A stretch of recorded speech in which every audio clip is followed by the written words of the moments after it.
Hey everybody, welcome back. Today we are on a 2021 Honda Pilot, and I'm going to show you guys how to turn off the driver distraction function. Now it's going to be like my previous video, 3 buttons for about 5 seconds, but this time it's going to be the home button, the brightness setting, and the power button at the same time.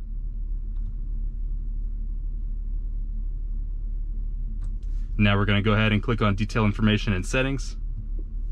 Now this time we're going to press the brightness setting and the power button at the same time for about 5 seconds.